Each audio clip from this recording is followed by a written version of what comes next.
Hablando Correcto. de tu faceta como escritor, tienes un libro bastante popular. Aquí en México se está volviendo bastante popular. Muchas personas Mm, están hablando de él, que se llama sí. MMA, una historia de éxito.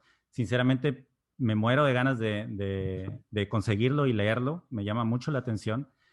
Aparte de que te conozco y sé tu trabajo, estoy seguro que debe ser una gran obra. Me hubiera gustado leerlo antes de realizar esta pequeña plática, pero bueno, desgraciadamente no lo pude hacer.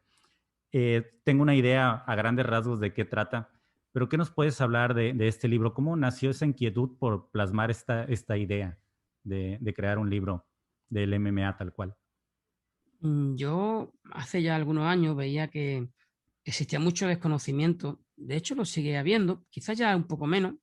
No sé si algo habrá tenido que ver mi libro. Seguro que en buena parte de los seguidores sí, pero incluso veía que en Internet había páginas, incluso Wikipedia, ¿eh? Me daba cuenta del montón de errores que había, cómo contaban la historia. Y yo, es lo que te he dicho antes, bueno, aquí solamente sabemos de 2 años atrás, los nuevos, y los que llevan un poquito más, de 4, 5, 6 años, pero lo anterior era como algo en blanco y negro. No, Sí. aquí ya lo que interesa es verlo en alta definición, en 4K, ¿no? Sí, Pues, pero no, es que insisto, yo creo que es muy importante conocer la historia, ¿no? Y en este caso, la historia deportiva de nuestra pasión, de la MMA. Entonces, buen día, decidí, fue en el 2016, en febrero, si no recuerdo mal, cuando dije, ya se lo comenté a mi mujer, y me dijo, "Bueno, pues tira para adelante, a ti se te da bien escribir, pero es un libro, ¿eh?". Y me acuerdo el primer día que me pongo delante del ordenador portátil y pongo el primer renglón y digo, madre de mi alma, digo, pero tú estás loco, estás a tiempo todavía de desistir porque queda mucho que escribir. Y así fue. Me llevé un año escribiendo el libro, no porque sea un libro de muchas páginas, no llega a las 200, son 182, 183, por ahí anda, pero dices tú, bueno, yo solo hubiera escrito mucho antes, pero no se trata de ponerte a escribir alegremente, no, no, es que a mí lo que me costó más tiempo fue la fase documental. Yo tenía que contrastar muchísimos datos, incluso había algún que otro dato de algún, bueno, lo voy a dejar ahí, eh, porque no me quiero prodigar pero supongo medios sí, importantes que cometen errores y tú los detectabas, ¿verdad? sí, incluso Ujú, algún periodista que conozco ujú. que llegó a decir incluso algo tan, de verdad, esto es de juzgado de guardia, esto es un delito. Es decir, que el creador del Jiu-Jitsu brasileño, del Grace Jiu-Jitsu, había sido Carlos Gracie y lo ponía en una página web. Entonces, El claro, creador tal todo, cual. sí, Ujú. sí, así tal cual. Y yo me dijo, yo que siempre he sabido que era Helio Gracie, digo, o yo no sé nada, o aquí hay gente que se pone a escribir gratuitamente. Y yo lo tenía claro, que era Helio Gracie, el padre de Royce Gracie y de otros muchos hermanos de Royce, ¿no? Sí. Pero fíjate qué atrevido fui. Yo sé que incluso la pregunta no le gustó mucho. La primera vez que entrevisté a Royce Gracie en un almuerzo, Sí, le sí la vi. pregunté, lo has visto, ¿no? Sí. Viste incluso cuando dijo que si yo quería bailar con él, que me casi me cuesta la vida. Y anécdotas que tengo, algunas también que contar, porque bueno, soy muy atrevido y a veces me meto donde no tengo que meterme, pero bueno, no lo hago con mala fe, sino hay que, hay que preguntarlo todo. Y le pregunté eh, a Royce Gracie, con todo el respeto que me merece la familia Gracie, y por supuesto Royce, que bueno, existía controversia, que algunos decían que Carlos Gracie era el creador o quién era Helio Gracie, su padre. Y me ya miro un poco así, que había sido su padre. Y yo no lo dudaba, por supuesto, porque lo sabía de sobra, pero tenía que hacer preguntas para que a mí nadie me pudiera rebatir. No, no, que me cuentan cualquier otra historia y yo le puedo enseñar el vídeo. O sea, pues claro, yo puedo escribir ahí lo que me dé la gana en el libro, pero es Claro. que yo tengo muchas pruebas de artículos antiguos, llamadas de teléfono, poder entrevistar incluso a Troy Santiago, que me habló de la Biblia. También hay una parte, porque si tuviera que poner toda la entrevista de Troy Santiago, hubiera escrito dos Quijotes uno encima del otro, porque es que Troy habla por los codos, pero habla con propiedad y habla con argumento.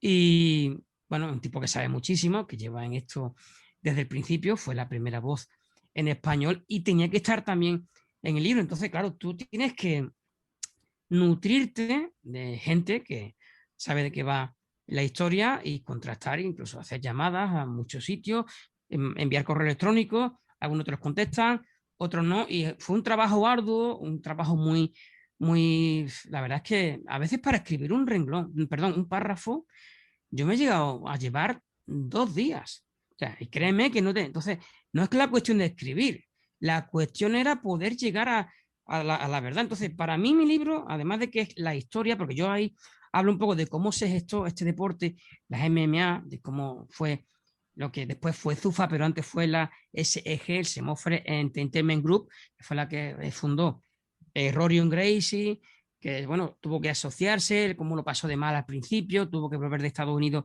a Brasil, ahí sacarse la carrera, volver, convencer a gente para llegar a hacer el primer evento, que no era UFC, era un torneo donde peleaban diferentes disciplinas y al final se acabó renombrando. Entonces, bueno, todo esto, yo no hablo de la actualidad del deporte, porque para la actualidad ya tengo la página, ¿no? Hablo ahí a diario y claro, había que, como te digo, desarrollar y poner orden en las cosas y con veracidad. Para mí, la veracidad era importante. Entonces, incluso si alguna vez se me olvida algo, porque bueno, voy ganando en años, cojo mi libro y yo sé que lo que hice ahí es fiable al 100% y que está muy bien. Yo creo que era necesaria esa obra, como tú bien dices. Bueno, les doy las gracias a todo México, porque México siempre, siempre, siempre, siempre, desde el minuto uno me apoyó, ya no solamente mis primeros artículos allá en el Octágono o mis primeras apariciones de aquel medio en Miami, que bueno, de dos colombianos, ¿no? Hace ya, ni me acuerdo del tiempo que hace, y México siempre, e incluso colaboré en una página que era En la Pelea, no sé si te acordarás, mexicana, muy, bueno, era muy seguida, tenía un gran nombre, pero bueno, ¿Cuál? al final yo he ido cerrando medios. Porque, Ujú. bueno, el Octágono cerró, En la Pelea cerró, MMA Locos cerró y aquí sigo. Entonces, al final, pues por eso creo que yo creo que tengo. ¿Sabes lo que pasa con los mexicanos también? Que, bueno, yo en España no Sí. podía hablar con nadie. De hecho, todavía me cuesta trabajo en mi localidad donde vivo, pero si podía hablar con alguien era con los mexicanos, porque allí, entre la lucha libre, el boxeo, que luego ya Claro. empezaron con los luchadores de MMA, allí hay una historia muy larga y muy bonita que contar. Entonces, yo con quien podía desahogarme y hablar y aprender. Ojo, porque yo no nací aprendido. Yo empecé Sí. de cero, como empieza todo el mundo, y bueno, gracias a los mexicanos que siempre con los que he tenido una grandísima relación y afortunadamente, pues para mí son mis hermanitos. Y así que, nada, les Excelente. debo mucho no solamente a los mexicanos, por supuesto que sí, a toda la comunidad latina que poco a poco se fueron sumando y me hicieron poder crecer y poder escribir un libro y desarrollarme y tener páginas y la verdad es que las cosas que poco a poco he podido conseguir, vale, yo he insistido, he trabajado mucho y duro, pero si Sí. no hubiera sido por el apoyo de la gente, ya te digo, Eduardo, que seguramente yo no estaría aquí. Uno tiene que tener una base de apoyo, ¿no? De seguidores, de gente que te dice, oye, qué bien, y me ha gustado tu artículo, o incluso gente que te diga que no, también, porque esto no me gusta, porque aquí te has equivocado, porque así también aprende y está bien de ser humilde. El sabio es el que acaba rectificando sus errores, ¿no? El necio es el que Definitivo. los oculta y yo en ese sentido creo que lo importante es ser honesto consigo mismo y crecer y ya está, no pasa nada. Así es que uno aprende de los errores y estaría bueno que uno no se equivocara nunca. Entonces no eres humano, eres un ser celestial.